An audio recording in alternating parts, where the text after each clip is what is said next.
बात है। दो पड़ोसी राज्य के राजा आपस में बात करते हैं। प्रताप सिंह, अगर आप मेरे इन 3 सवालों के जवाब दे सको तो हम मान लेंगे कि आप मुझसे भी कई ज्यादा बुद्धिमान और सर्वश्रेष्ठ राजा हैं, क्योंकि इन सवालों का जवाब एक बुद्धिमान और सर्वश्रेष्ठ राजा ही दे सकता है। हाँ विक्रम सिंह, पूछिए। हम आपके सारे सवालों के जवाब दे सकते हैं। पूछिए, वो कौन से 3 सवाल हैं? सोच लीजिए, अगर आप उन सवालों का जवाब ना दे पाए तो आपको मेरे सामने हार माननी पड़ेगी और आपको यह भी मानना होगा कि मैं ही सर्वश्रेष्ठ राजा हूं, मैं ही सबसे बुद्धिमान हूं। ठीक है, आप सवाल पूछिए। मेरा पहला सवाल, ऐसी कौन सी चीज है जो ऊपर जाती है लेकिन कभी नीचे नहीं आती?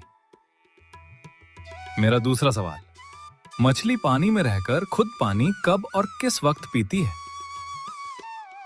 और मेरा तीसरा सवाल, दुनिया की सबसे कीमती चीज क्या है जो खरीदी नहीं जा सकती? अब बताइए, इन सवालों का क्या उत्तर है? ये सारे सवाल सुनकर राजा प्रताप सिंह का चेहरा उतर जाता है। क्या हुआ महाराज प्रताप सिंह, आपको इन सवालों के उत्तर नहीं पता? कमाल की बात है, आप मेरे दिए सवाल का भी जवाब नहीं दे पा रहे। माफ करना प्रताप सिंह, लेकिन हमें लगता है कि एक राजा को इतनी बुद्धि तो होनी चाहिए कि वो इन सवालों का जवाब दे पाए। अगर वो इन सवालों का जवाब नहीं दे पा रहा तो वो राजा ही किस काम का? हम आपके सारे सवालों के उत्तर देंगे, लेकिन हमें सोचने के लिए कुछ वक्त चाहिए ही होगा ना। हम इतनी जल्दी आपके सवालों का जवाब कैसे दे सकते हैं? हाँ हाँ हाँ, क्यों नहीं, हम आपको 1 महीने का वक्त देते हैं। आप आराम से सोचिए और मेरे इन सवालों का जवाब दीजिएगा। हमें आपके जवाब का इंतजार रहेगा, लेकिन अगर 1 महीने के बाद भी आप मेरे प्रश्न का उत्तर नहीं दे पाए तो फिर आपको हमें सर्वश्रेष्ठ राजा मानना होगा। हमें मंजूर है। हमें खुद पर पूरा यकीन है कि हम आपके तीनों सवालों के जवाब 1 महीने के अंदर दे देंगे। ठीक है महाराज, हमें आपके उत्तर का इंतजार रहेगा। वैसे हमें तो नहीं लगता कि आप मेरे सवालों का उत्तर दे पाएंगे, फिर भी मैं 1 महीने में इंतजार कर लेता हूँ, क्योंकि मैं अच्छी तरह से जानता हूँ कि मैं ही सर्वश्रेष्ठ राजा हूँ। विक्रम की ये सारी बातें सुनकर प्रताप सिंह का खून खौल जाता है, लेकिन वो कुछ नहीं बोल पाता। विक्रम वहां से चला जाता है। उसके जाने के बाद प्रताप सिंह अपने मंत्री से बोलता है। मंत्री जी, गांव में ऐलान कर दीजिए कि जो कोई भी मेरे 3 सवालों का जवाब देगा, हम उसे 1000 सोने के सिक्के इनाम में देंगे। फिर पूरे गांव में ये बात फैल जाती है। लोगों में चर्चा होने लगती है। बहुत सारे लोग अपनी किस्मत आजमाने के लिए राजा के पास जाते हैं और राजा उनसे उन सवालों का जवाब पूछते हैं, लेकिन वो लोग सवाल सुनकर निराश हो जाते हैं और जवाब नहीं दे पाते। राजा प्रताप सिंह बहुत क्रोधित हो जाते हैं और सोचते हैं, क्या हमारे राज्य में एक भी ऐसा बुद्धिमान व्यक्ति नहीं जो इन 3 सवालों के जवाब दे पाए? ये तो बहुत शर्म की बात है। मेरे पास अब कुछ ही दिनों का समय बचा है। अगर मैं ये 3 सवालों के जवाब विक्रम को नहीं दे पाया तो उसके सामने मुझे बहुत शर्मिंदा होना पड़ेगा। मेरा सर शर्म से झुक जाएगा और वो अपने आप को बहुत बुद्धिमान राजा समझने लगेगा। और तो और, मुझे इस बात का ऐलान भी करना पड़ेगा कि वही सबसे बुद्धिमान और समझदार राजा है। हम ये कदापि नहीं होने दे सकते। उसे अपने आप पर बहुत घमंड है। हमें कुछ भी करके उसका घमंड तोड़ना ही होगा और उसका घमंड उतारने के लिए हमें इन तीनों सवाल के सटीक और सही जवाब जानने ही होंगे। राजा बहुत गुस्से में होता है। वो अपने मंत्री को बुलाकर कहता है, क्या बात है मंत्री जी, आजकल कोई दरबार में क्यों नहीं आ रहा? क्या हमारे राज्य में किसी को भी इन सवालों का जवाब नहीं पता? नहीं महाराज, शुरू में तो काफी लोग आए, लेकिन अब कोई नहीं आ रहा। मुझे लगता है राज्य में किसी को इन सवालों के जवाब नहीं पता है। और महाराज, वो सवाल भी तो कितने अजीब हैं। जरूर कोई बहुत बुद्धिमान होगा, वही इन सवालों का जवाब दे पाएगा। महाराज, मुझे लगता है आपको हार मान लेनी चाहिए। राजा को मंत्री की ये बात सुन बहुत गुस्सा आता है। मंत्री, तुम्हारी हिम्मत कैसे हुई मुझसे ऐसी बात करने की? तुम्हारे कहने का मतलब क्या है कि हम बुद्धिमान नहीं हैं? वैसे मंत्री जी, तुम तो इतने दिनों तक मेरे साथ हो। हमारे राज्य पर कभी कोई मुसीबत आती है तो तुम हमें सही सलाह देते हो। बुद्धि तो तुम्हारे पास भी बहुत है, फिर तुम इन सवालों के जवाब क्यों नहीं दे सकते? महाराज, मैं इन सवालों का जवाब कैसे दे सकता हूं? क्यों नहीं दे सकते? तुम्हें इन सवालों के जवाब आने चाहिए। आखिरकार तुम इस राज्य के मंत्री हो। तुम्हें ही मेरे सवालों के जवाब देने होंगे। मैं तुम्हें 15 दिन की मोहलत देता हूं। अगर 15 दिन में तुम मेरे इन 3 सवालों का जवाब नहीं दे पाए तो मैं तुम्हें और तुम्हारे परिवार को इतनी बड़ी सजा दूंगा कि तुम सोच भी नहीं सकते। ऐसा मत कीजिए महाराज। मैं माफी चाहता हूं, अगर मैंने कुछ गलत बोल दिया हो तो मुझे माफ कर दीजिए, लेकिन ऐसा मत कीजिए। मैं इन सवालों का जवाब नहीं दे पाऊंगा। मैंने एक बार कह दिया तो कह दिया। मुझे तुमसे ही इन सवालों के जवाब चाहिए। कुछ भी करो, दिन रात एक करो, लेकिन मेरे इन सवालों का जवाब ढूंढ कर लाओ, वरना तुम्हारी और तुम्हारे परिवार की खैर नहीं। अब जाओ यहां से। अब तुम मुझे अपना मुंह तभी दिखाना जब तुम्हें मेरे सवालों के जवाब मिल जाएंगे। मंत्री बहुत परेशान हो जाता है और घर आ जाता है। घर आने के बाद उसकी पत्नी उससे पूछती है, क्या बात है जी, बहुत परेशान दिखाई दे रहे हैं। मंत्री अपनी पत्नी को पूरी बात बताता है। उसकी पत्नी ये सुन बहुत घबरा जाती है। हे राम, ये क्या हो गया? ये बिन बुलाए मुसीबत हमारे गले आकर पड़ गई। हमने तो कुछ किया भी नहीं। महाराज को ऐसा नहीं करना चाहिए था।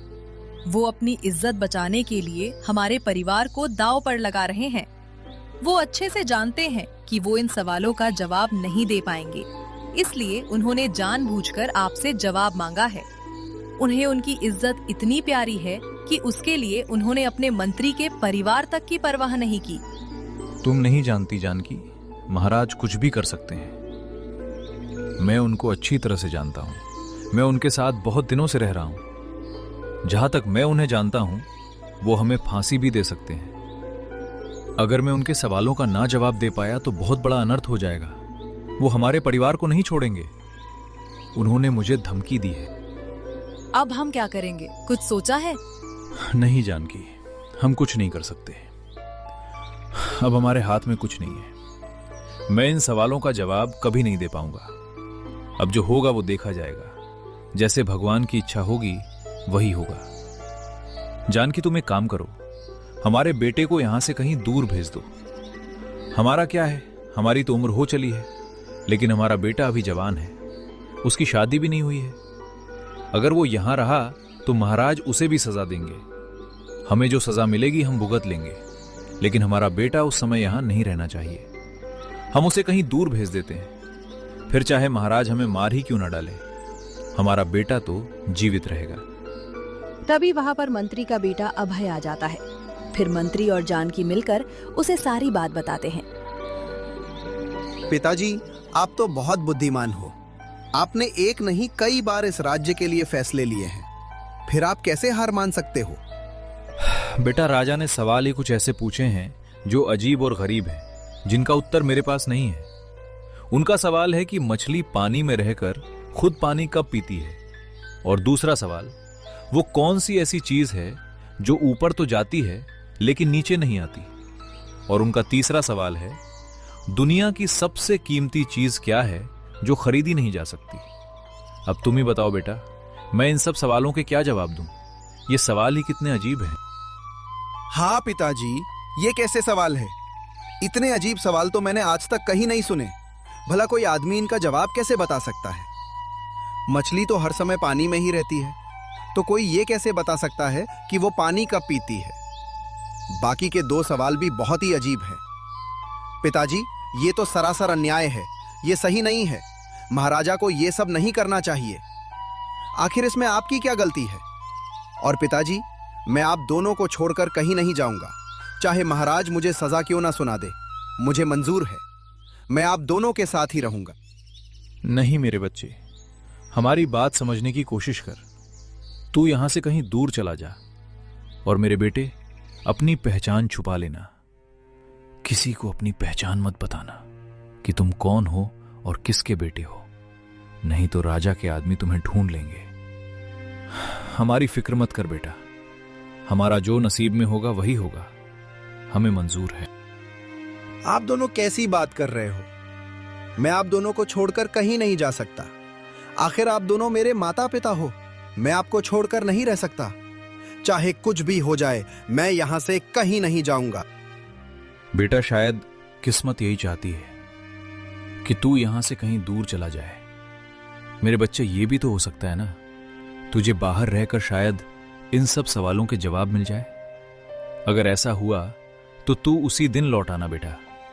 लेकिन अगर तुझे इन सब सवालों के जवाब ना मिल पाए तो तू कभी यहां मुड़कर मत देखना। कभी किसी को हमारे बारे में या खुद के बारे में सच मत बताना कि तू कौन है, वरना राजा तुझे भी मार डालेगा। दोनों मिलकर अभय को वहां से भेज देते हैं। अभय गांव छोड़कर बहुत ही उदास मन से वहां से निकल पड़ता है और दूसरे गांव में पहुंच जाता है। उसे बहुत तेज भूख लगती है और प्यास भी लगती है। वो गांव में एक घर पानी मांगते हुए कहता है, सुनिए, कोई है क्या? मुझे एक गिलास पानी मिल सकता है? तब एक लड़की नैना बाहर आती है और बोलती है, जी बोलिए, किससे मिलना है? क्या काम है? जी, वो मुझे बहुत प्यास लग रही थी। क्या मुझे एक गिलास पानी मिल सकता है? हाँ बिल्कुल, आप थोड़ी देर रुकिए, मैं अभी पानी लेकर आती हूँ।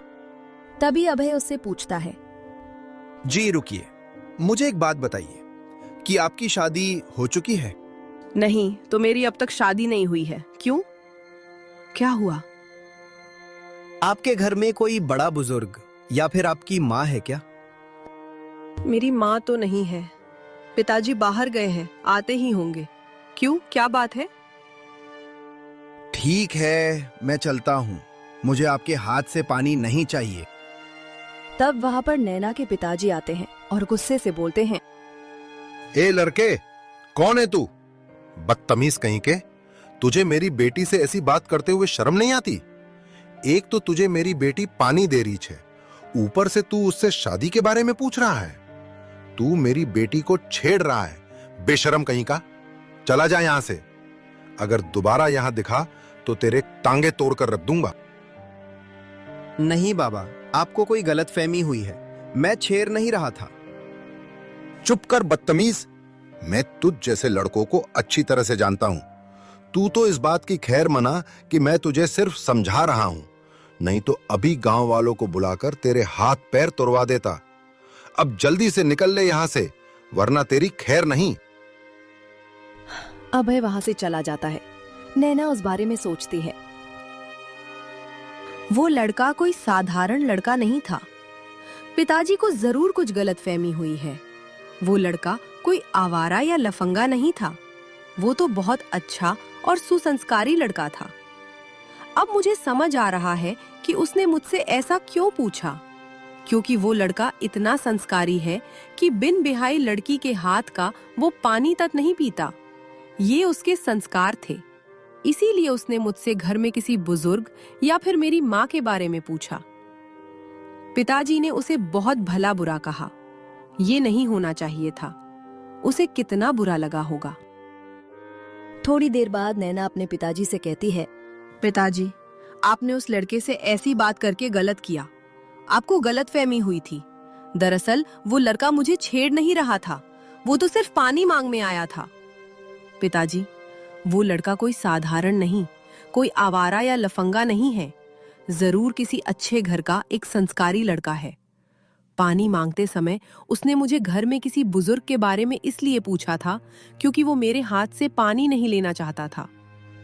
आप सोचिए पिताजी, जिस लड़के के संस्कार इतने अच्छे हैं, जो एक कुंवारी लड़की की हाथ का पानी तक नहीं लेता, वो लड़का भला किसी को कैसे छेड़ सकता है? जब मैंने कहा कि घर में माँ नहीं है, तो उसने मेरे हाथ से पानी लेने के लिए मना कर दिया।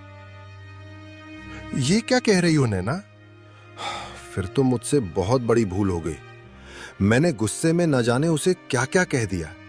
उसे कितना बुरा लगा होगा। खैर छोड़ो बेटा, अब मैं उस लड़के को कहां ढूंढूं? अब तक तो निकल चुका होगा। अगर कभी उससे दोबारा मुलाकात होगी तो उससे माफी जरूर मांग लूंगा, क्योंकि गलती उसकी नहीं, मेरी है। मुझे गलतफहमी हो गई थी। मुझे लगता है वो लड़का जरूर बाजार की ओर गया है।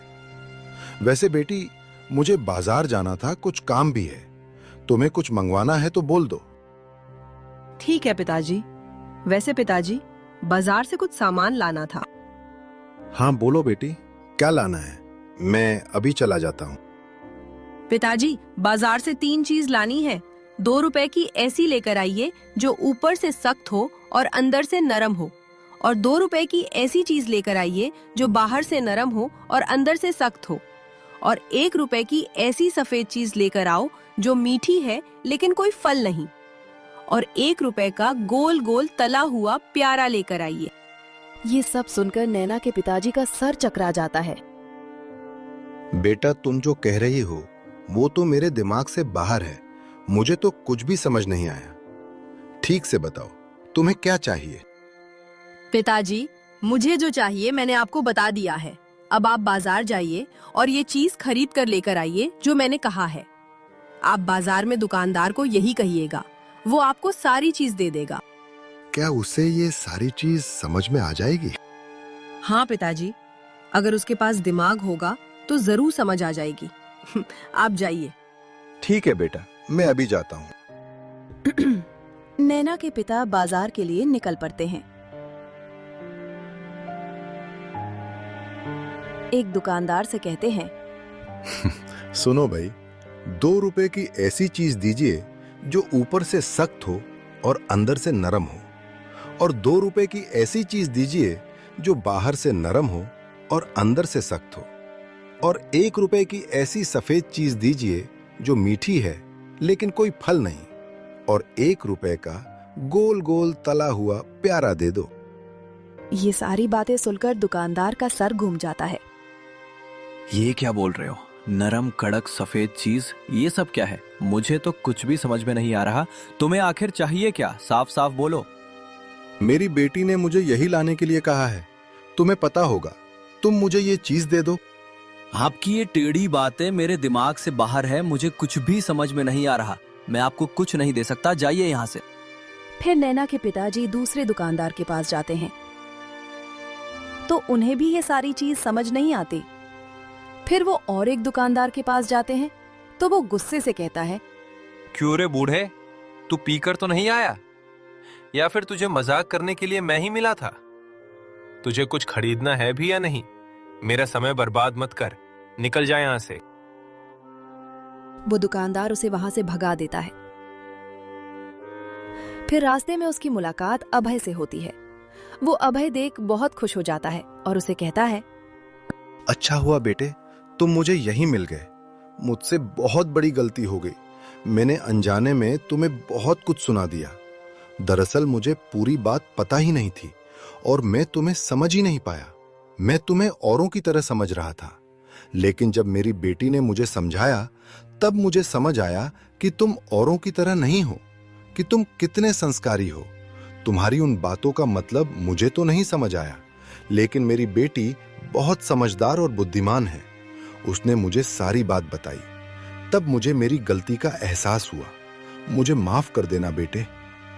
अरे नहीं नहीं बाबा, आप माफी मत मांगे। आपकी जगह कोई और होता तो उसे भी शायद गलतफहमी हो जाती। मुझे लगता है मेरे बात करने का तरीका ही कुछ ऐसा था कि आपको गलतफहमी हो गई।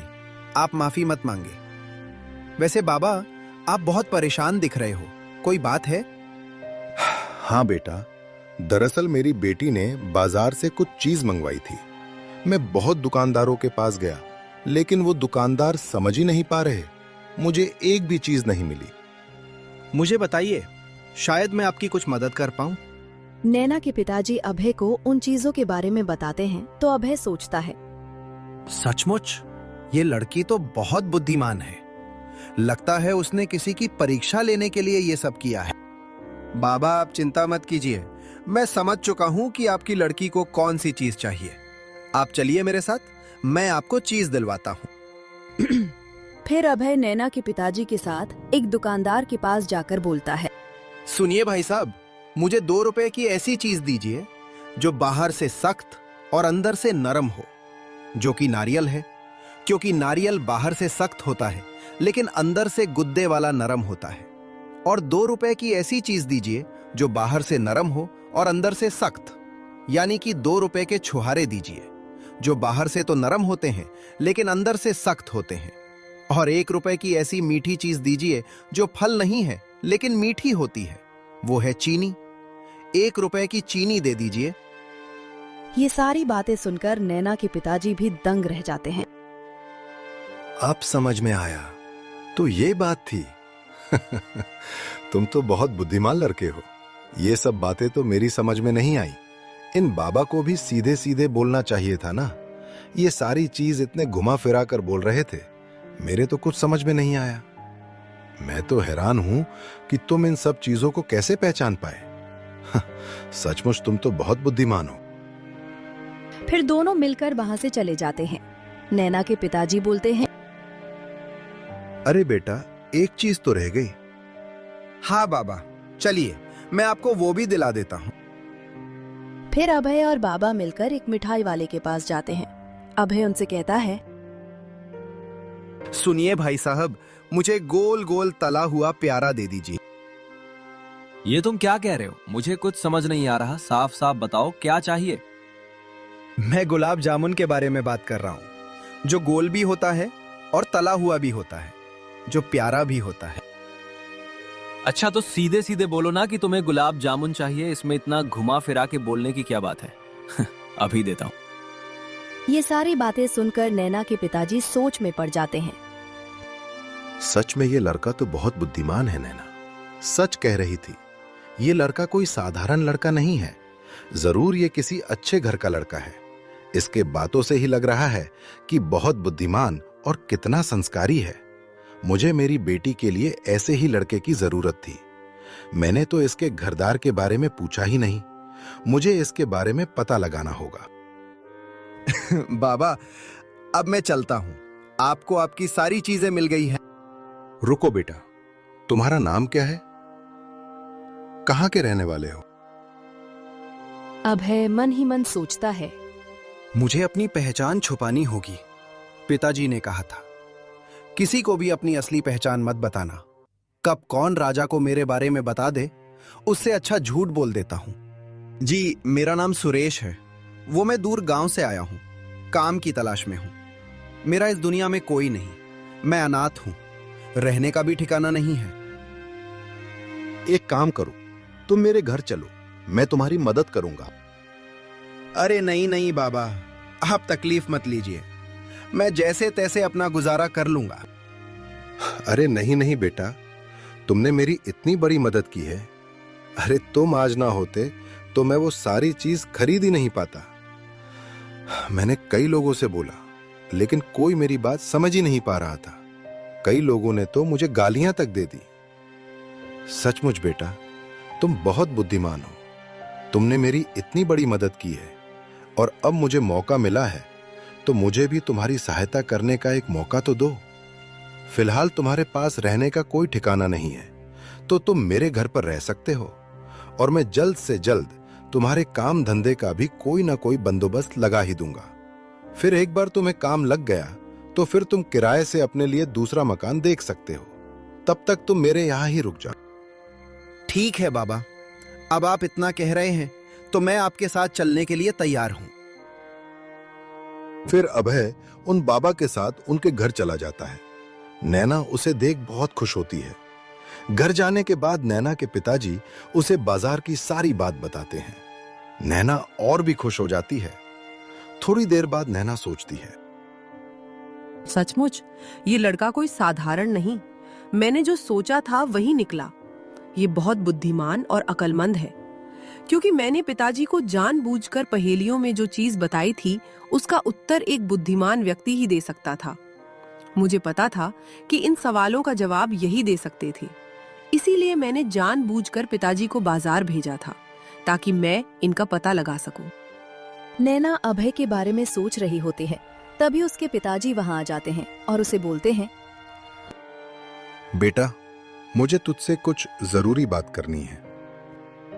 हाँ पिताजी, बोलिए ना, क्या बात है? बेटा, जब से मैं सुरेश से बाजार में मिला हूं, तब से मेरे मन में ख्याल आ रहा है। सुरेश बहुत अच्छा लड़का है और बहुत बुद्धिमान भी है। वो बिल्कुल तुम्हारी तरह है बेटा, लेकिन वो अनाथ है। उसके माता पिता नहीं है। वो तो काम की तलाश में यहां वहां भटक रहा है। मुझे लगता है तुम्हारे लिए सुरेश से अच्छा लड़का हो ही नहीं सकता, क्योंकि बेटी, मैं तुम्हें बचपन से जानता हूं।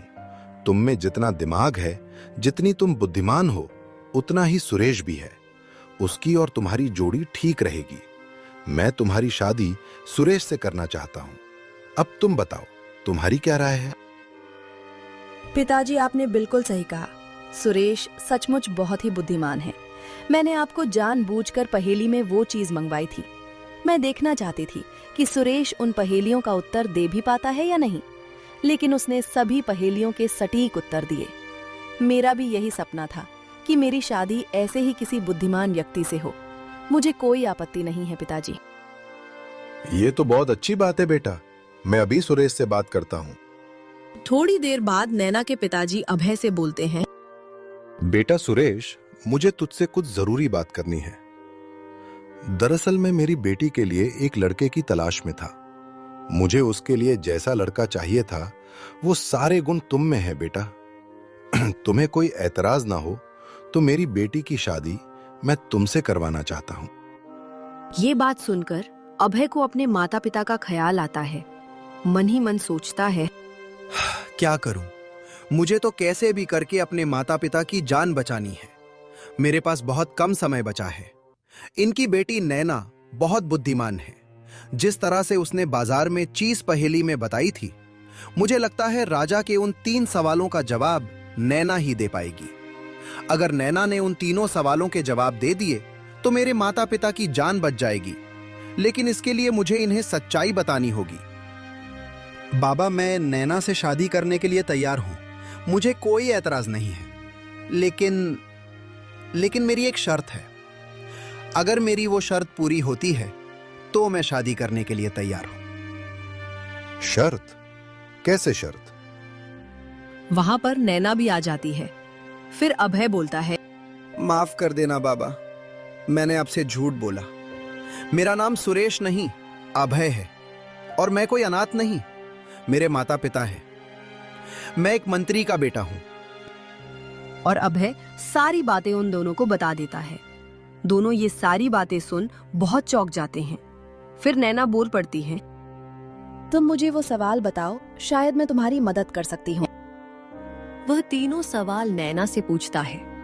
यह सवाल सुन नैना के पिताजी का भी सर चकरा जाता है। यह तो बहुत अजीब सवाल है। ऐसे सवाल तो मैंने भी आज तक नहीं सुने।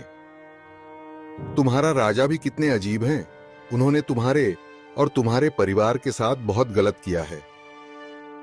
मैं मजबूर हूं बाबा। अब आप ही बताइए। एक तरफ मेरे माता पिता हैं, जिनके साथ कभी भी कुछ भी हो सकता है। ऐसे में शादी कैसे कर सकता हूं? मुझे तुम्हारी शर्त मंजूर है। अगर तुम मुझसे शादी करते हो तो मैं तुम्हारे सारे सवालों के जवाब दे दूंगी। मुझे इन सभी सवालों के जवाब पता है।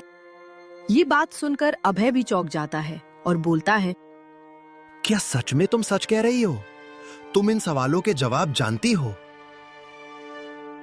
हाँ, मैं बिल्कुल सच कह रही हूँ।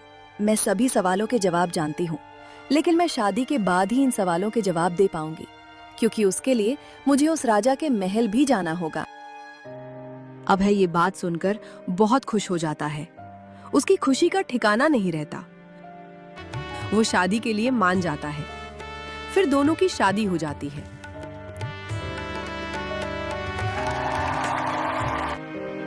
अभय नैना को लेकर अपने गांव आ जाता है।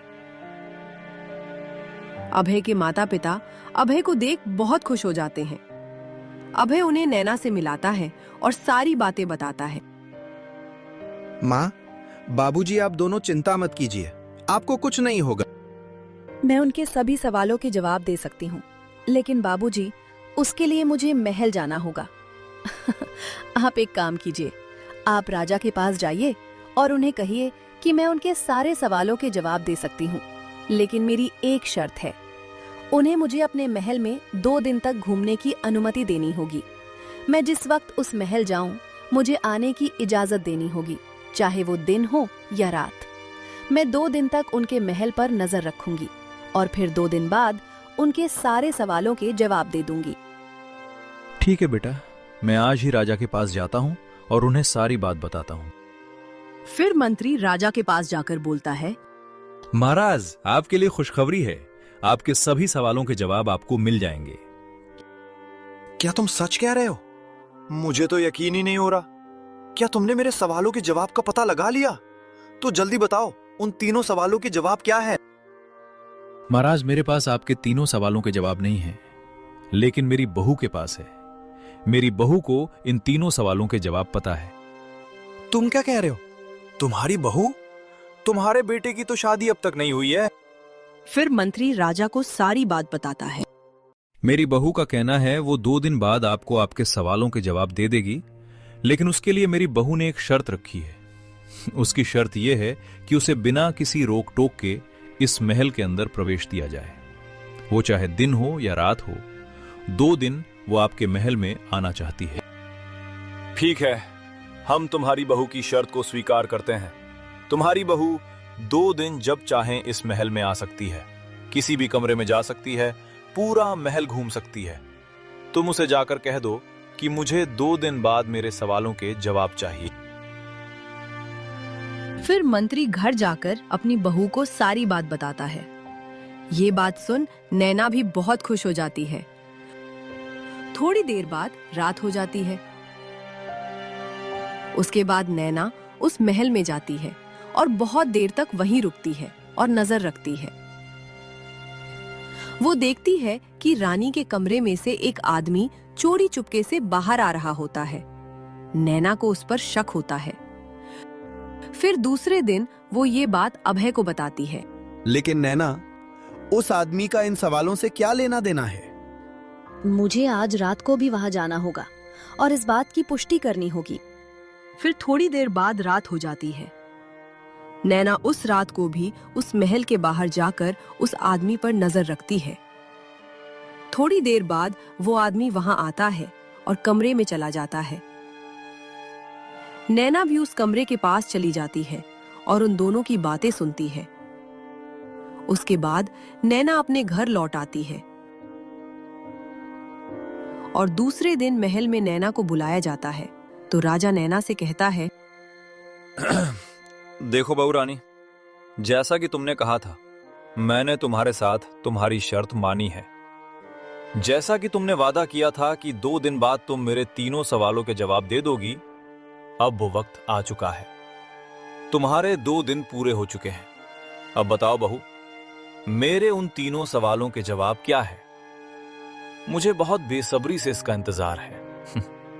तुमने मेरे तीनों सवालों के जवाब दे दिए तो मैं तुम्हें मुंह मांगी कीमत देने के लिए तैयार हूं। तुम जो चाहोगी तुम्हें वो सब मिलेगा। ठीक है महाराज, ध्यान से सुनिएगा। मैं आपके तीनों सवालों के जवाब देने जा रही हूँ। आपका पहला सवाल था कि ऐसी कौन सी चीज है जो ऊपर तो जाती है लेकिन नीचे नहीं आती। इसका जवाब है उम्र। उम्र ही ऐसी चीज है जो हमेशा बढ़ती है, कभी घटती नहीं।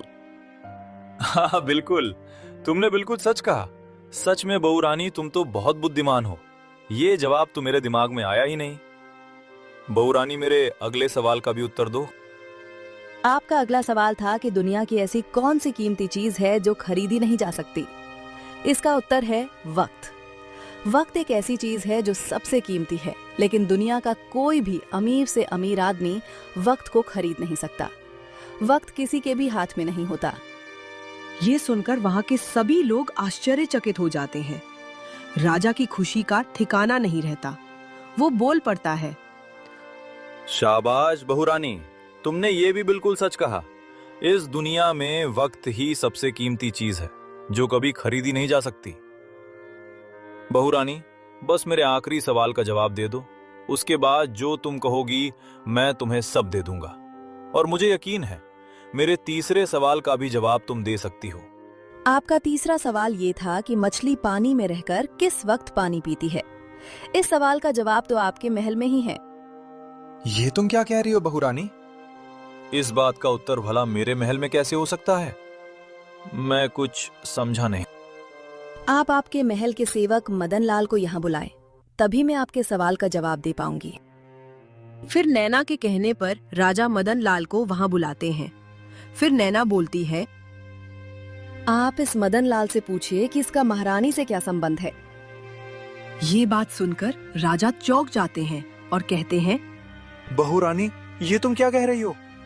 भला इस सेवक का हमारे रानी से क्या संबंध हो सकता है? महाराज, ये तो आप अपने सेवक से ही पूछिए, यही आपको सच बताएगा। मदन लाल चुप क्यों खड़े हो? बोलो, ये बहू रानी क्या कह रही है? तुम्हारा महारानी से क्या संबंध है? महाराज, मुझे नहीं पता कि बहू रानी क्या कह रही है। भला मेरा महारानी के साथ क्या संबंध हो सकता है? मैं तो एक मामूली सा सेवक हूँ। आप क्या कह रहे हैं? मेरे तो कुछ समझ में नहीं आ रहा, आखिर मैंने किया क्या है? सच सच बताओ मदन लाल, तुम झूठ नहीं बोल सकते। मैंने अपनी आंखों से तुम्हें देखा है और मैंने तुम्हारी सारी बातें सुन ली है।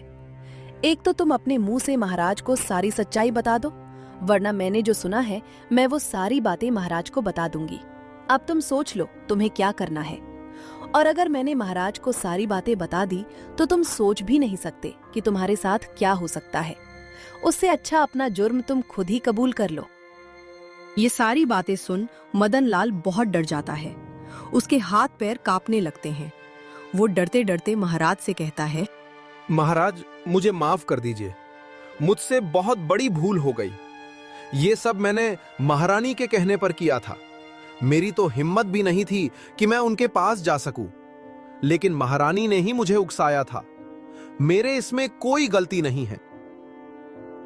महाराज को ये सुन भी बहुत गुस्सा आता है। वो गुस्से से बोलते हैं, आखिर ये हो क्या रहा है? हमारी कुछ समझ नहीं आ रहा। बहू रानी, तुम हमें सारी बात बताओ। दरअसल महाराज, आपके रहते हुए महारानी के संबंध इस मदन लाल के साथ हैं। मैंने 2 दिन आपके महल में आने की इजाजत इसलिए मांगी थी कि मैं इस महल में रहकर इस बात का पता लगा सकूं कि आखिर इस महल में चल क्या रहा है, जो आपको भी नहीं पता। तभी मैंने देखा कि 2 दिन से ये सेवक आधी रात को महारानी के कमरे में जाता था। और तो और, कल रात मैंने महारानी और इस मदन लाल की बातें भी सुनी। उन बातों से मुझे ये पता चला कि ये पिछले कई सालों से आपके पीठ पीछे ये गंदा काम कर रहे हैं। महारानी और ये सेवक आपको धोखा दे रहे हैं। ये सारी बातें सुनकर महाराज के पैरों तले जमीन खिसक जाती है। उन्हें बहुत बड़ा धक्का लगता है। वे सैनिकों से कहकर मदन लाल को बंदी बना लेते हैं और महारानी को भी बंदी बना लेते हैं। महाराज पूरी तरह से टूट जाते हैं और नैना से कहते हैं, बहू रानी, तुमने सच सामने लाकर बहुत बड़ा काम किया है। मैं तो इस बारे में कभी सोच भी नहीं सकता था कि मेरे पीठ पीछे महारानी ये सब कर रही है। मुझे तो इस बात की कभी भनक ही नहीं पड़ी। महाराज, आपके तीसरे सवाल का यही उत्तर है। अगर महल में रहते हुए आपको अपनी पत्नी के बारे में ये तक नहीं पता कि वो कब क्या करती है, फिर कोई आदमी ये कैसे बता सकता है कि मछली पानी में रहकर जल कब पीती है? ये सारी बातें सुनकर महाराज भी बहुत आश्चर्यचकित हो जाते हैं और नैना की प्रशंसा करते हुए बोलते हैं, शाबाश बहू रानी, तुमने बिल्कुल सही कहा। तुमने आज मेरी आंखें खोल दी। और तो और, तुमने एक बहुत बड़े राज से पर्दा भी उठा दिया। अगर तुम ना होती तो पता नहीं मैं और कितने दिन बेवकूफ बना रहता। इस राज्य को तुम्हारे जैसी सोच और बुद्धिमान रानी की जरूरत है। मैं चाहता हूं कि आज के बाद अभय मेरी जगह ले ले और तुम एक महारानी की जगह ले लो, क्योंकि तुम दोनों इसके काबिल हो। मैं आज से ही मेरा राजपाट छोड़कर जा रहा हूं। अब मेरा यहाँ बिल्कुल भी मन नहीं लगेगा।